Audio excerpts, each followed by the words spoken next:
Well, welcome to Life to a Tea Pod. On this episode, we have the infamous YBB.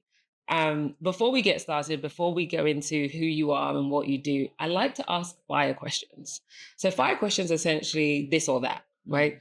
So, tea or coffee? Tea. Spa or therapy? Spa. Lagos or London? Lagos. Really? Lagos. Wow. Eforiru or ogbono soup? Euphoria. I thought I knew you. I Well, thought here we are. I thought I Here we are. I'm shocked. Last question: vacation or staycation? That's difficult.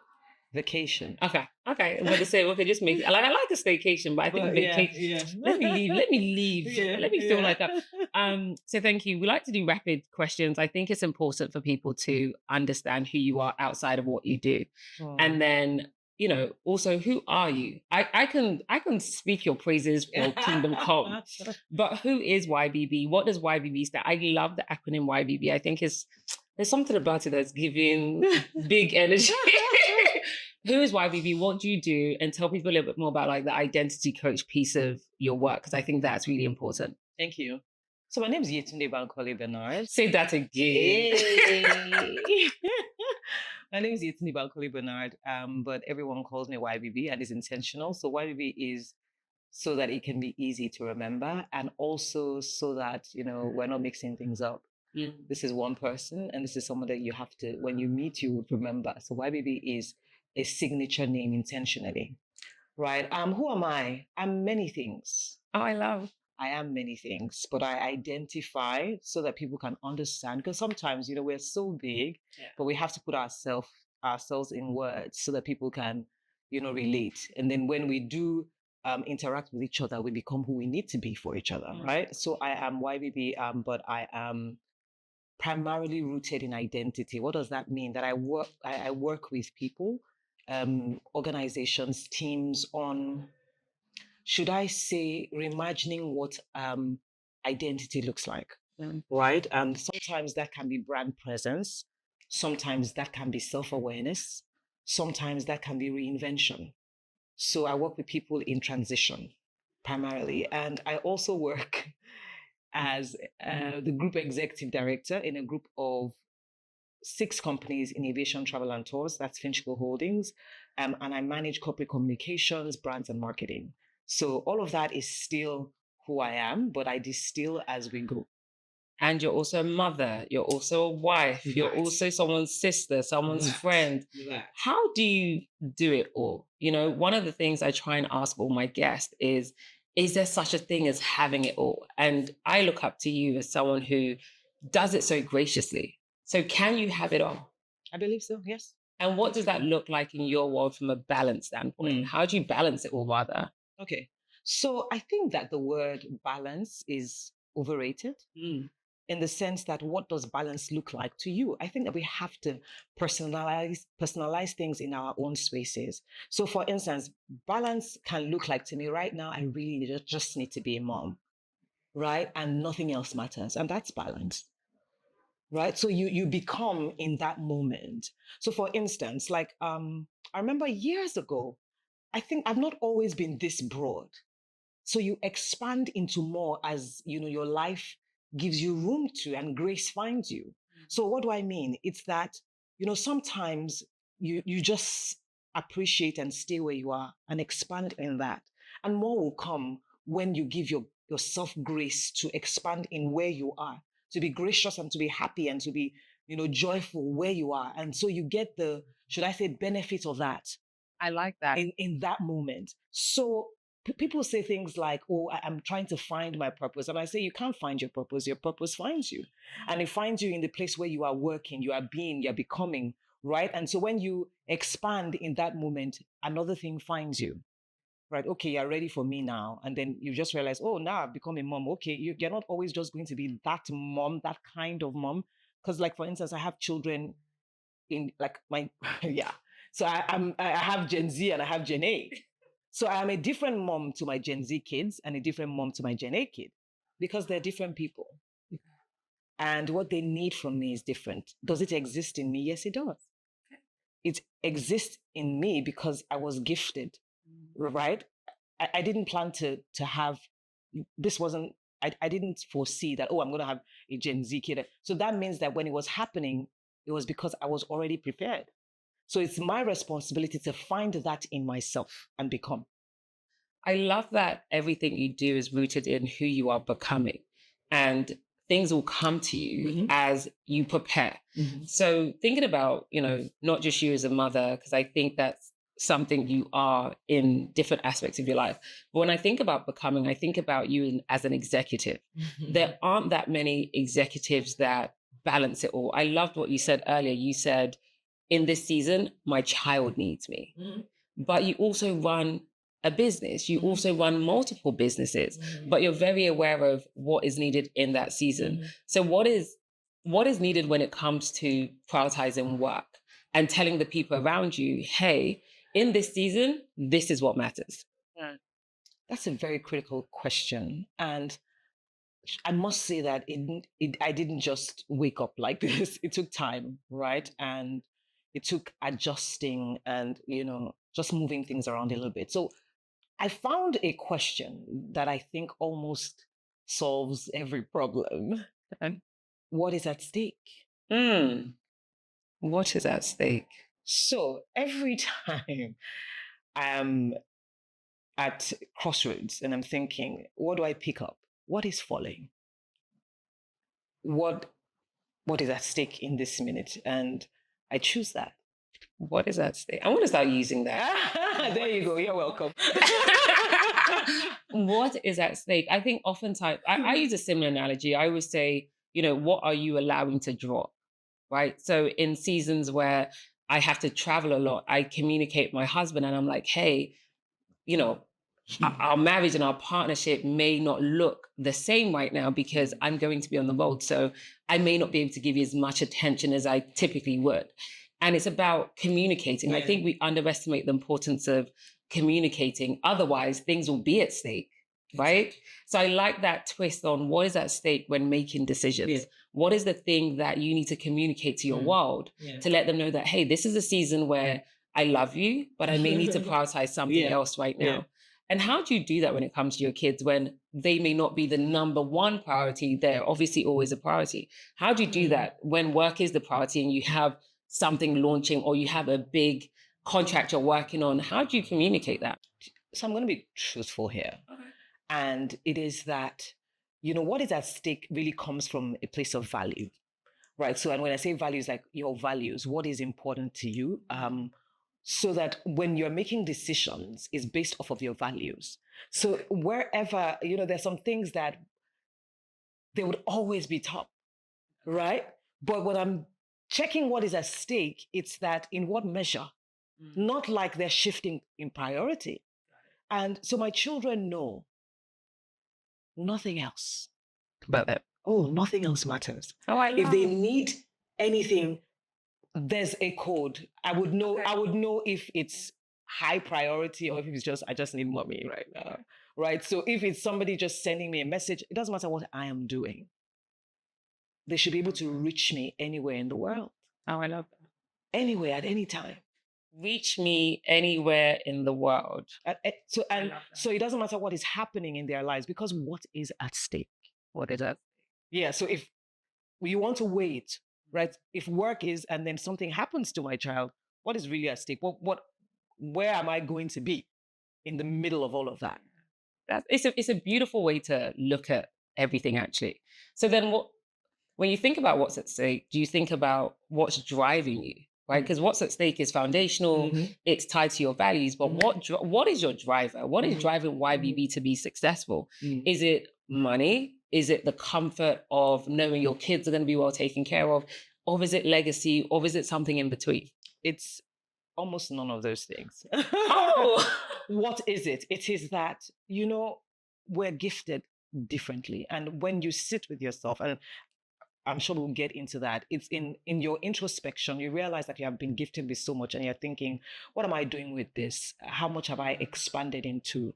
And so everything else, kids, family, marriage, friends, whatever falls into that bucket of who am I what place am I, what is unique about being me, and why does it matter in the world? And how am I showing up in the world? How am I shifting things? How am I making things happen such that, every time when I sit with myself, I'm thinking, you've done this. Well done. Oh, I love that. I love that. So it's not, all of those other things are like things that, whether they're children or is a marriage or it's friendship, they are gifted to you in your life, right? It is in you becoming your highest self, right? And in you, making sure that you're reaching the potential, not just the potential, the ability that you can in each of these things that have been gifted to you. So it's beyond them. It's that you are gifted to the earth. And on earth, how are you expanding? And how are you, dominating? And how are you showing up? So whether it's as a mother, which are just roles, your identity is not in roles, right? It's not, a lot of times people think that it's in duty. No, it's not, because those things, if it's in that, it can shift. Tomorrow you may be the MD of this. The next day you may just realize, okay, it looks like I am now transiting. I don't have a job. Does that now change who you are? No, it doesn't. Who you are is rooted in what has been gifted to you, what is in your hands, and how you shift and change things in the world. So I challenge that. I hear you. My question for you is, so many, and we're going to go into this now, so many people tie their identity to work. And that's why I smiled when you gave the example of what happens tomorrow when, you were the CEO of a company, a multi-billion dollar company. And then the next day you are no longer that. I've seen it shatter people's world because they've tied it so much to identity. So what would you say to those individuals that's telling you, hey, my identity is work. I've spent 30, 40 years of my career doing this thing. Who am I? Right. So when we start with who am I, it is what is unique about being you. When people experience you, what do they experience? Do they experience a role, or they experience a person, the essence of you? So, is this, I'm experiencing, I just met the MD of this yet, but who are they? Who are they? So it's that you carry your essence with you. A lot of times we don't even sit to understand who we are, and we don't value feedback enough. So the people that are friends with you, why are they friends with you? Is it because you're the MD of this? Well, that's fine. That's possible. But the people that you feel most alive with, you're alive with them, or you feel alive with, because you can be yourself. Now, who is that person? Sometimes it's that I am committed. I am feisty, I am vivacious, but I'm also very loyal. I pay attention to details. Certain things matter to me. Those are the things that are like unique about being you. And you carry those things into roles and duties. So if, for instance, you are a very, should I say, you dot the T's, you always check things, that you're very organized. With your children, you will be organized. You're not going to change who you are because you're talking to a child. You just distill it in the measure which they need it, or it can be useful to them. So I always say to people, especially in relationships, you can't expect that this person you see, oh, she's such a power woman and whatever, and she's this and she's and that. And when you have a relationship with her, you want her to be not that person. Say that again. That's her essence, right? That's who she is. So now it's both of you, your responsibility to see how to distill that into your relationship, such that it's useful to both of you. But it's not going to go away. It's just like when you have kids and people say things, don't do that, don't do that. And I'm like, you know what? That may be the very essence of this child.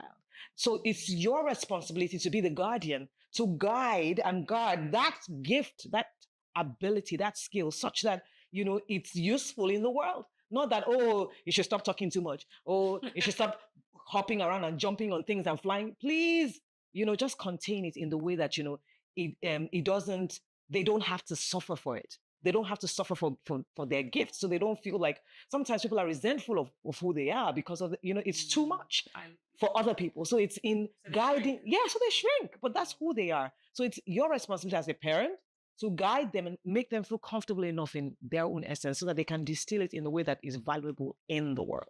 I love that. So what I'm taking away from that specific example is, for those that root themselves in work, like this is who I am, it's not who you are. It's part of who you became to an extent.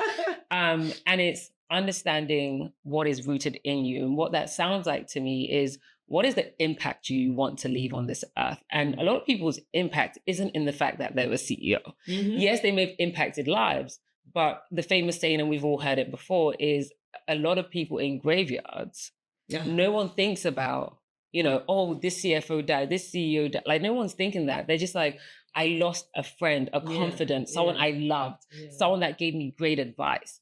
You start seeing the person a little bit too late. And I love the work you do in being an identity coach, in helping individuals realign on who they are first, who they are first outside of who people tell them they are. Yeah. Because you find that happens a lot. It's like someone tells you, oh, you have to carry the fact that you're a mom. So that becomes who you are.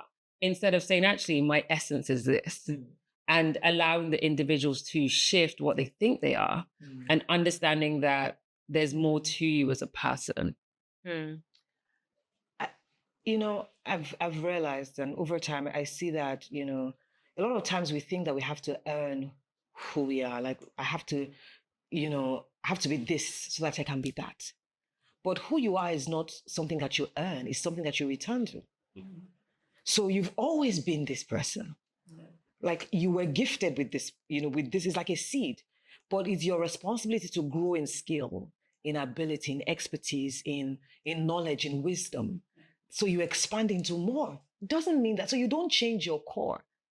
You don't really change. So you don't suddenly know, oh, now I'm no longer interested in putting things together properly. It will still irk you. Yeah. It will still, there's some things that there are just some people that, they are very structure driven. Like they're just very, and if they're outside of that, they're pretending. They're going to say, okay, well, in this role, you are supposed to be, or let me use the common one. You have to be more assertive, more aggressive. And you know that generally that's not your leadership style. And you know what leadership style comes from? All of those things come from your core, like who you are and how, your personality and the things that have changed, shifted, formed you, experiences, growth, identity stories, like all of those things, origin stories, right? So you don't just change those things in the name of, oh, this is how they do here. Yeah, exactly. This is who you must be here. Expectations. As a woman, you must do. As a man at 30, you must have this, you must be that. And it's very different. I always say, I think that the African man especially is endangered. He is.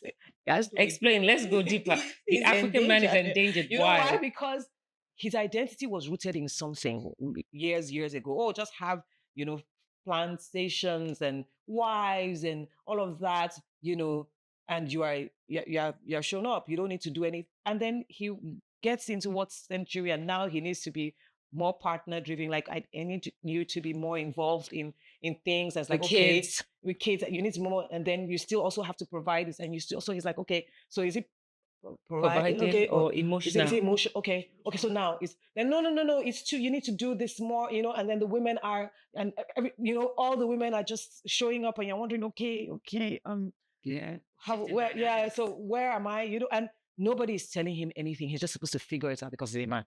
Yeah, that's wild. So it's African. I see. I think it's an African thing.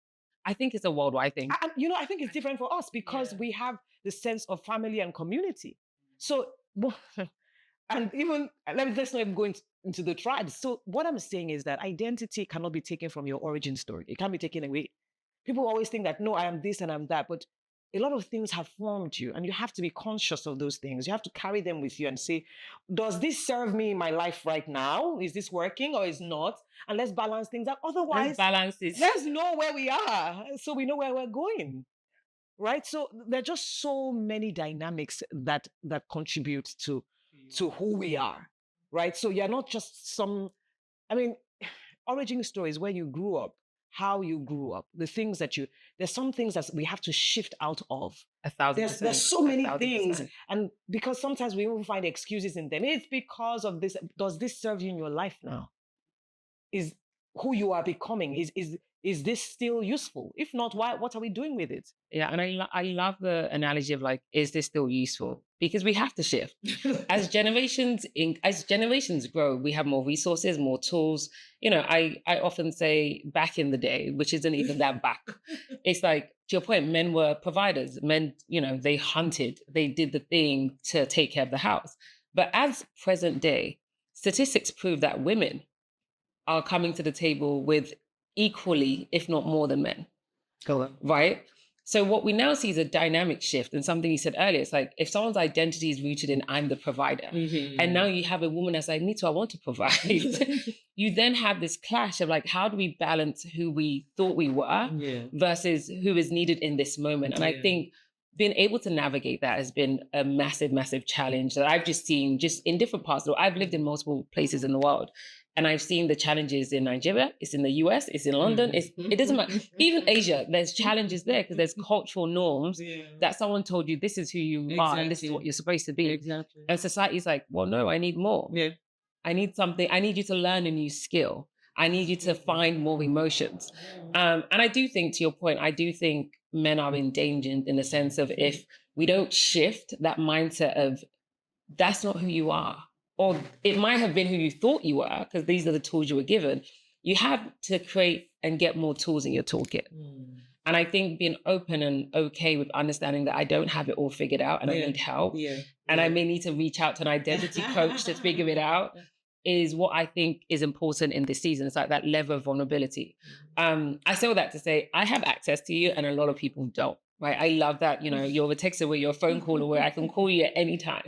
But what have you done to add impact into the world? I know the answer, but for the people who are watching this, what are some resources you've put out? I know you do retreats, etc. But what are the things that you put out into the world to help people figure out their own identity, especially women, executives and leaders? Well, thank you for that. When you say especially women, first off, I don't work or talk only to women. I'm actually even bigger with men, but I love that's true. You have a whole male platform, right? Yeah. But I do, of course, I'm woman, all woman, no, apologies. But what I do really, I have tools, I have events, retreats, videos, courses, programs, all of those things that, should I say, help with navigating our world, wherever you are. So from Magnetism 10X, which is like a coaching program, 6 weeks on reinvention, to Deeper. Deeper is an in-person retreat. An in-person retreat is just really about recalibrating and finding rest wherever you are. And then there is, something that I'm doing in London, the Reveal. So that is for people who are primarily executives or whatever, people that are working. So to navigate who you are in, all of that drama, burnout, and, becoming and still trying to live optimally. So Reveal is, again, of course, like showing up for yourself, right? So that's that. I have quite a number of platforms. I don't know how you do it all. There are just so many. And of course, Recall for Men, which is my baby, for men aged 20 to 35 of African origin, because of course our peculiarities are different. The nuances.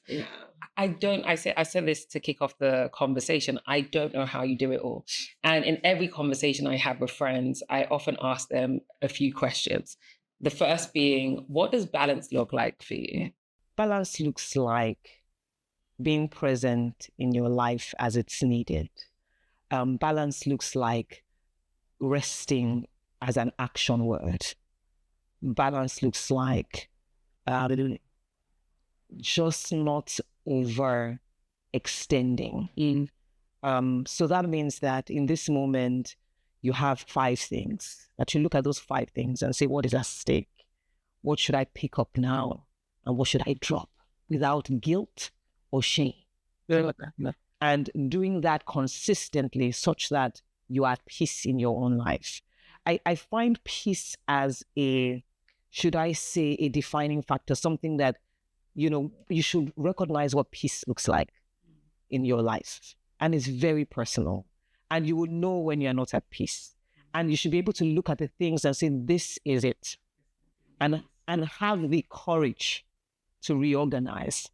Because a lot of times we're complaining and pushing things. We know that it's this thing.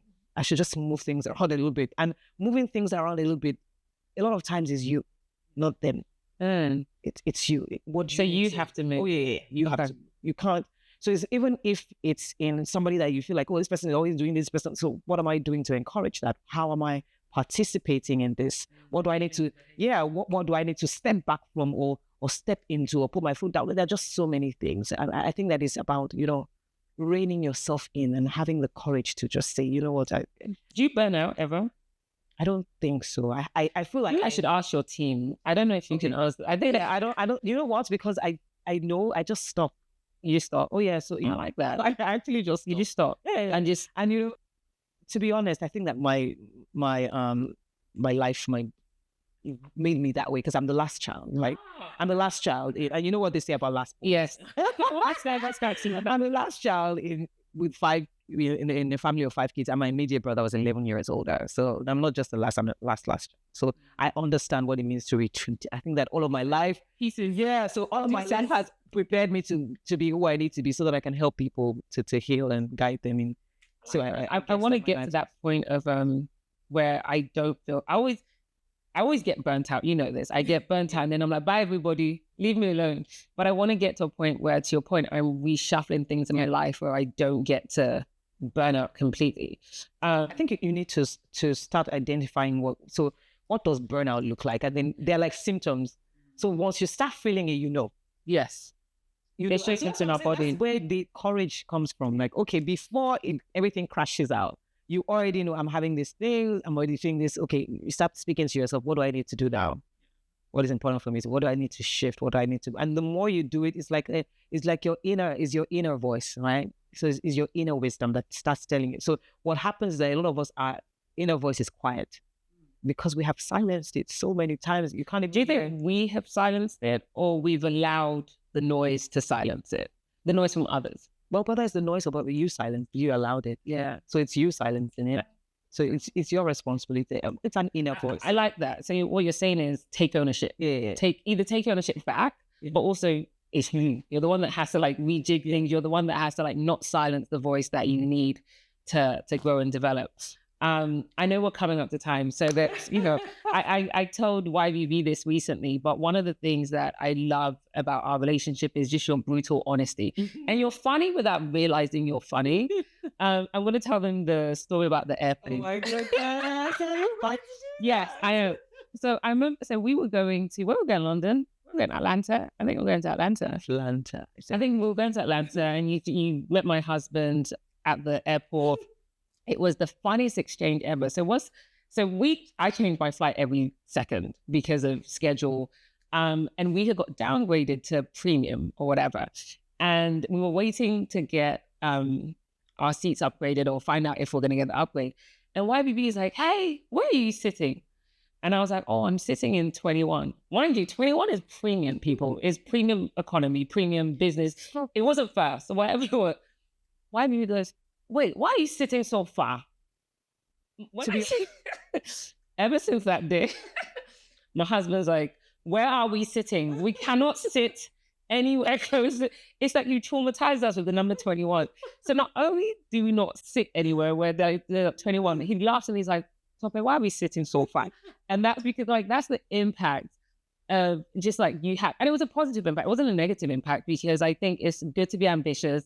It's great to, take care of yourself and do nice things. But in that moment, I was just like, we see the world so differently. Like in a good way, we see the world so differently in a sense of, you didn't even know this, but prior to, our seat being changed, I was telling my husband, you need to change our flight. I don't want to sit in 21. Like I need to be able to sleep and lay down. And we were just trying to get back. We were just trying to get back to our child. So he's probably like, let's just get on a plane. I was like, no, I need to lie down. The flight is 10 hours. You work so hard. Right? You work. So this is it. This is my philosophy. Like, are you enduring your life in life, or are you really thriving? There's so many things. You work so hard. You put in so much, and you have the resources. Ding, ding, ding. There's so many things that you shouldn't stress over, or you shouldn't, because they're the things that help you in your own life. And so if you are traveling so many times, as much as we travel, as you do, there's some certain things that you should just say to yourself, because when you get to the other side, you're going to be completely messed up. And all of the things that need you are going to drop. I mean, all of those things are going to drop. So there are no we a lot of times in our lives we compromise, and it can be anything. Yeah. And it can be anything. It can be on anything. You compromise. I'm having these bad headaches. I'm whatever, but you're like, I have to be at work. No, you do not. No, you have to delegate and move things around so that you can, like I said, rest is an action word. It's something that you choose. Wellness is not something that is luxury. No, it's just something you choose again and again in your life. You have to say yes to the right things and be courageous enough to say no. Yeah. On the flip side, if we moved our flight, we wouldn't have had an extra 10 hours on the flight to speak. Yeah. So there's always, there's always the upside to some of the, and I think to your point earlier, it's alignment. Yeah. I think that thankfully our seats got moved just so everyone, I think we were all sitting in the same room, like you were at 6A, I was at 6B, he was at 6C.